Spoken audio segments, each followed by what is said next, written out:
Good morning to all. So yesterday I finished your section formula and one assignment also was given to you. So as I told or discussed with you that the last part somewhere in your topic is area of the triangle by using the coordinate geometry, how we can calculate. So for your knowledge sake I would like to add this part to your knowledge, though that is not a part of your syllabus now. And then the final summary of your coordinate geometry, what did you learn over there and what are the parts of your syllabus. So here if you need to calculate the area of the triangle, then one triangle will be given to you with three vertices and their chords x1 y1, x2 y2, x3 y3. Then you need to go through this equation to calculate the area of the triangle.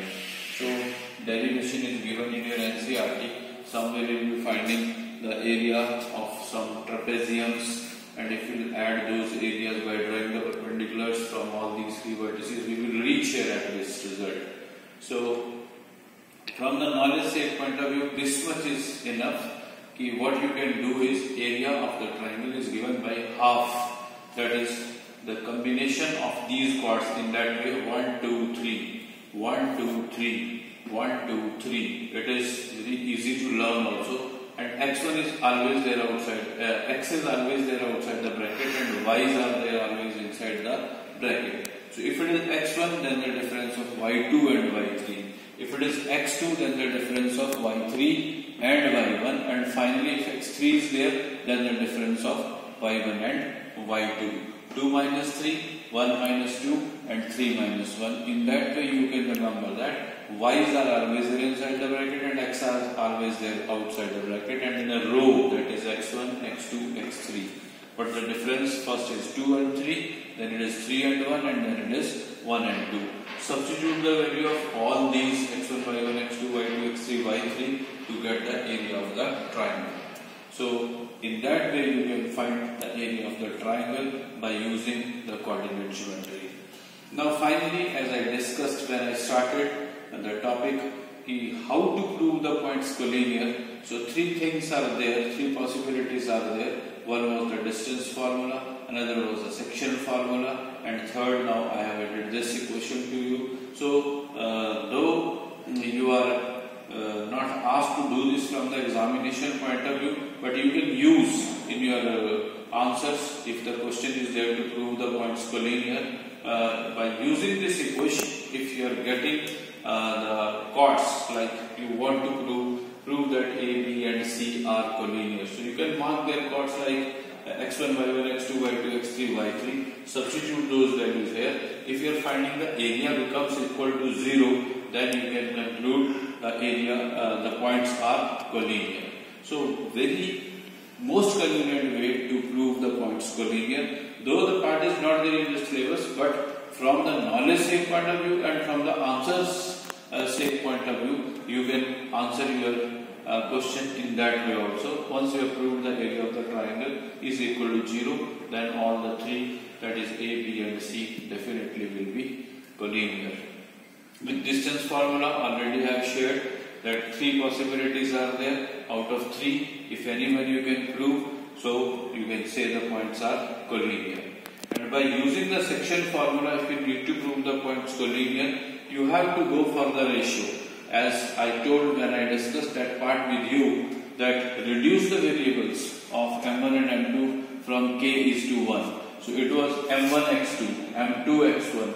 So m1 is now x, that is your m1 k. So here k is 1. No, k x2 plus x1, k y2 plus y1. So x is equal to kx2 plus x1 upon k plus 1, y is equal to ky2 plus y1 upon k plus 1.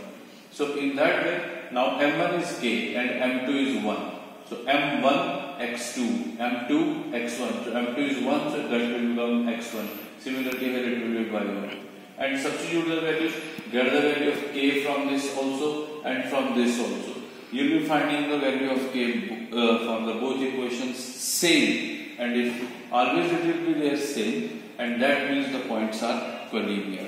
So when you are getting the value of k for both x and y is same, finally you can conclude that your points whatever are there are collinear, because here and 1 x1 y2 x1 y1 x2 y2 and x and y, these are the chords of 3 points.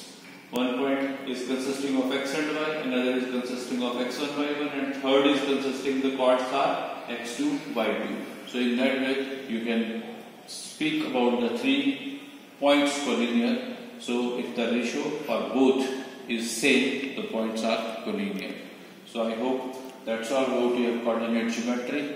So as it was directed by the CBSE also, if it is not the part of your syllabus, still you can discuss it with your students. So from that point of view I am sharing this with you. Now a bit introduction of the next topic what we will be taking, that is the introduction to trigonometry. Very interesting but very important from the algebra point of view also, that is your previous knowledge point of view, and another calculations also, or sometime your geometry also. So introduction to trigonometry now is the next point. So just I will take 2 to 3 minutes in today's lecture to what you have to do here. Introduction to trigonometry.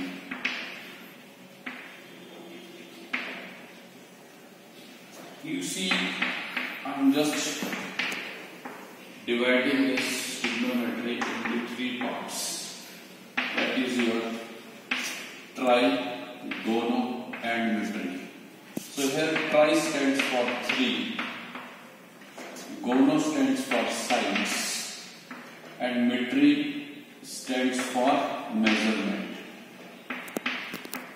I am simply talking about the origin of these T ratios which are the part of our syllabus. So trigonometry I have divided into 3 parts. These 3 are the Latin words: tri, gono and metry. Tri stands for 3, gono stands for sides, and metry stands for measurement. And whenever we are talking about the 3-sided figure, that is a triangle. And always remember, whenever you are there in trigonometry, always you have to talk about the right triangle. So now, if this is A, this is B, and this is C, so this is the right triangle. Where you know the vertex opposite, the side opposite to the vertex of 90 degree is always hypotenuse. Anyone I can take the perpendicular or the base. Any that is right angle, perpendicular and base. So I can mark this if I am taking this is as P, perpendicular and base. If this is the perpendicular, this is the base, then this is always the hypotenuse. That means we always are taking the side opposite to the vertex is the hypotenuse, and you are very clear with that the longest side is always the hypotenuse. So this P, B and H is playing a very vital role here in defining this T ratios, trigonometric ratios. There are 6 ratios which are the part of our syllabus. So what are those? First is your sine, then is your cos, then is your tan with some angles. Suppose I am marking that angle here is symbolically theta. This symbol we are denoting as theta. Symbolically theta. So if theta I am marking here at this edge, so sine theta, cos theta, this is the first one, this is the second one, this is the third one. And reciprocal of these 3, that is reciprocal of sine is called cosec theta, and then cos reciprocal is your secant theta, and then reciprocal of the cot is your cotangent theta. So this is your 4, 5 and 6. So all these 6 are based upon these first and 2. So key idea to reach to all these 60 ratios is only and only sine and cos. Origin is there from sine and cos. So now how to find from this triangle which one is sine, which one is cos and so on. So you just can remember Pandit Badri Prasad Har Har Bole. Pandit Badri Prasad Har Har Bole. Pandit Badri Prasad Har Har Bole.